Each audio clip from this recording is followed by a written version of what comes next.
Horror कहानियां TV. शब्द। तुझे भरोसा नहीं ना, तो फिर जा अपने कमरे में जाकर देख। तेरे पलंग के नीचे तुझे तेरी माँ की हड्डियां मिलेंगी।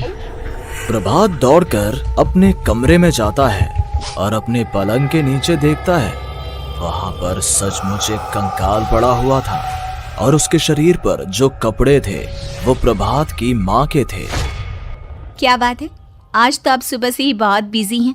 ऐसा क्या लिख रहे हैं? बस एक फैमिली की कहानी लिख रहा था। जैसे हमारी फैमिली है ना, तुम, माँ और मैं, लेकिन थोड़े अलग तरीके से, क्योंकि ये कहानी हॉरर है और इसमें जो आदमी है ना, मैंने उसकी बीवी को मार दिया है। मतलब कहानी में ऐसा लिखा है। और जानती हो, उसके बाद जो बीवी है ना, वो एक बुरी आत्मा बन जाती है। क्या बेटा, इस तरह की डरावनी कहानियां क्यों लिखता है तू?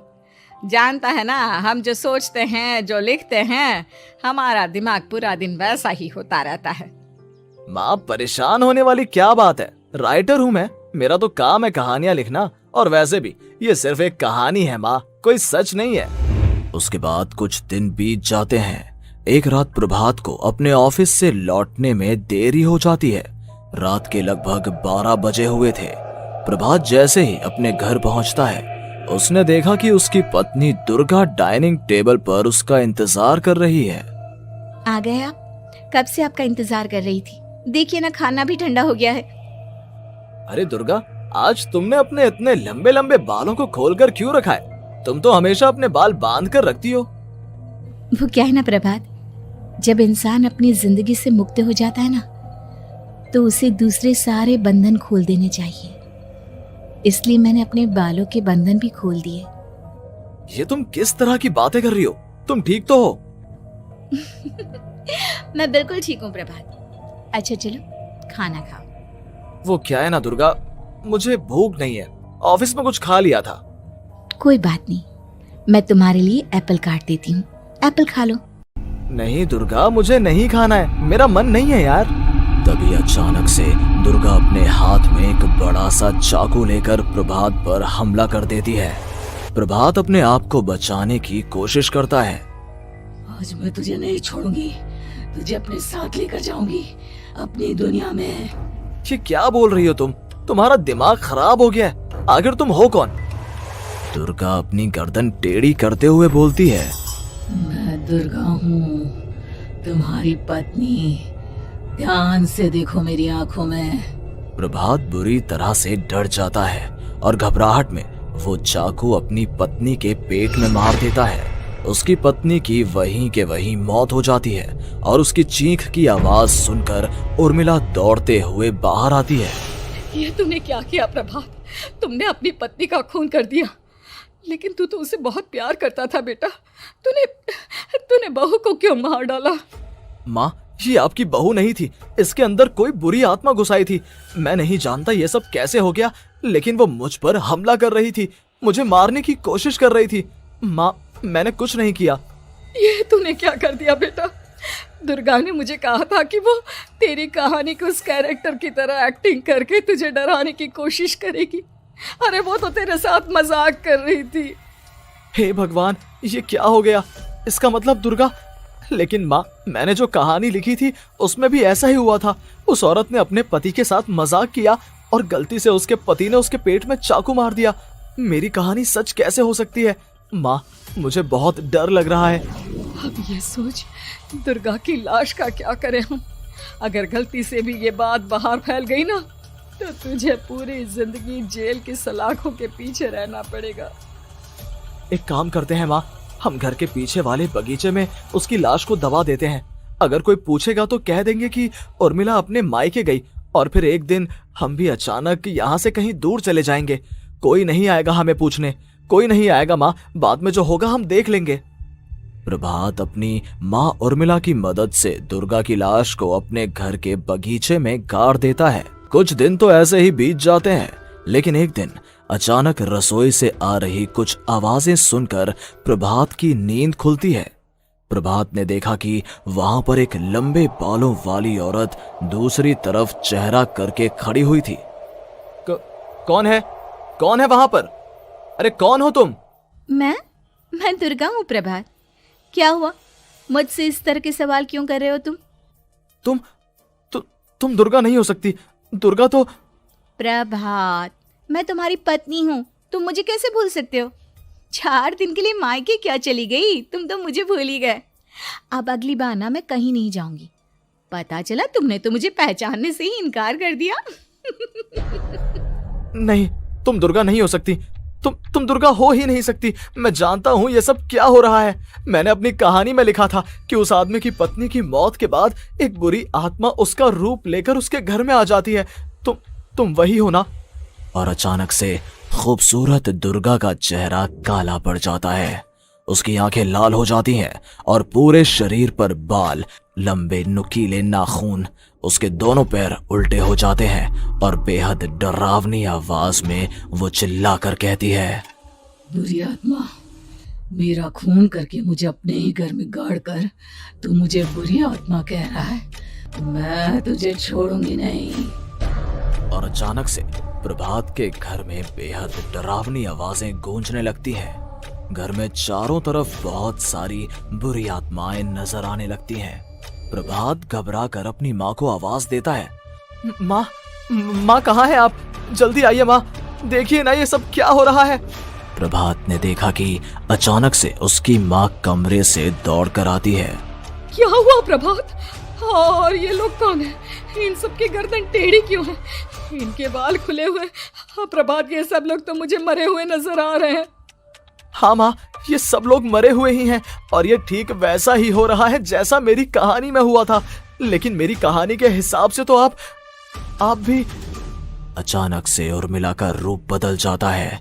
वो भी एक डरावने साए की तरह बन जाती है और बेहद डरावनी आवाज में चिल्ला चिल्ला कर कहती है, मर गई तेरी माँ।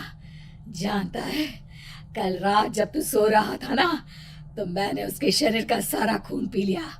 अब बस हड्डियां बची है उसके शरीर में। नहीं, ऐसा नहीं हो सकता। ऐसा बिल्कुल नहीं हो सकता। मेरी माँ नहीं मर सकती। तुझे भरोसा नहीं ना?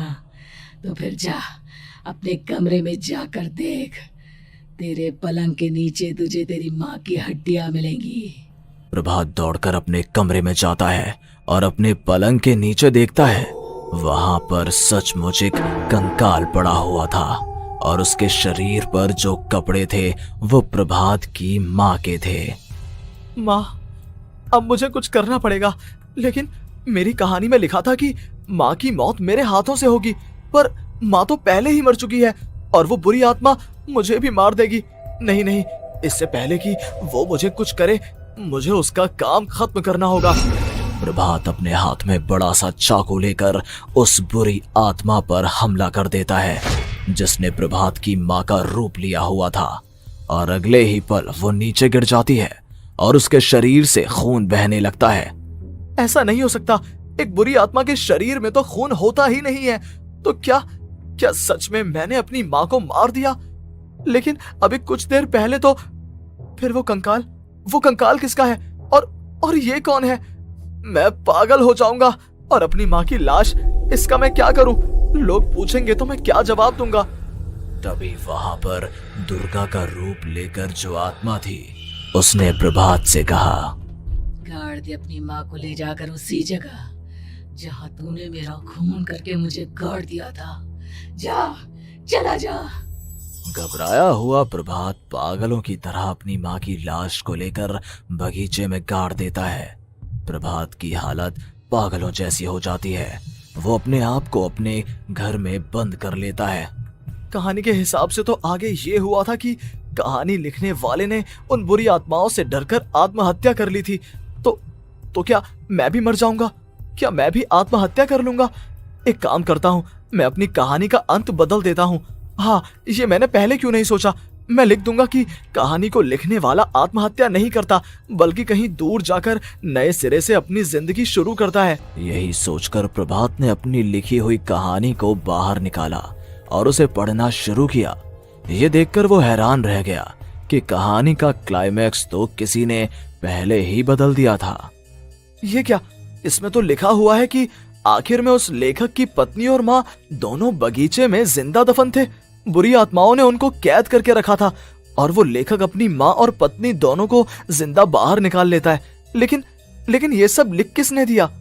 प्रभात दौड़कर बगीचे में जाता है और वहां पर खुदाई करना शुरू कर देता है। प्रभात देखता है कि वहां पर लकड़ी के 2 बड़े संदूक हैं और उनके अंदर से आवाजें आ रही हैं। प्रभात, प्रभात बचा लो मुझे, अगर थोड़ी देर और हो गई तो वो मुझे छोड़ेगी नहीं। बेटा देखो, मैं इस बक्से के अंदर बंद हूँ, प्लीज मुझे बाहर निकालो, वो बुरी आत्मा किसी भी वक्त मुझे मार डालेगी। प्रभात वो दोनों बक्से बाहर निकालता है और अपनी पत्नी और माँ दोनों को आजाद करवा लेता है। लेकिन तभी वहां पर अचानक से एक बेहद डरावनी और खौफनाक दिखने वाली औरत आ जाती है। तुझे क्या लगा था इतनी आसानी से अपनी पत्नी और माँ को बचा लेगा? बस 5 मिनट और उसके बाद अमावस का चांद आसमान में आने ही वाला है। लेकिन तूने इन दोनों को बाहर निकाल लिया, अब तुझे मरना होगा। नहीं, मैं जानता हूँ मैं नहीं मरूंगा, और अब आगे क्या करना है ये भी मुझे पता है।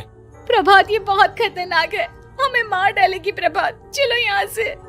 नहीं दुर्गा, अब मुझे अच्छी तरह से पता चल चुका है कि इस बुरी आत्मा से हम कैसे पीछा छुड़वा सकते हैं।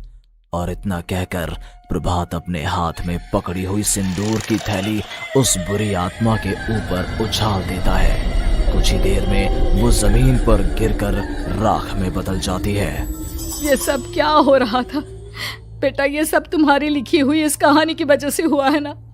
नहीं माँ, पहले मुझे भी ऐसा ही लगा, लेकिन बाद में पता चला कि बरसों पहले हमारे इस बगीचे की जमीन के अंदर किसी को जिंदा गाड़ दिया गया था और बस उसी औरत की आत्मा हमें परेशान कर रही थी। उसी ने मेरे शब्दों में जान डालकर उस कहानी को जिंदा कर दिया था। मुझे माफ कर दो प्रभात, मैंने आपकी कहानी के साथ छेड़छाड़ की थी और उसे बदल दिया था। माफी मांगने की जरूरत नहीं है दुर्गा, तुम्हारे उस बदलाव की वजह से ही आज हम सब जिंदा हैं, क्योंकि आखिर में कहानी में वो हुआ जो तुमने लिखा था।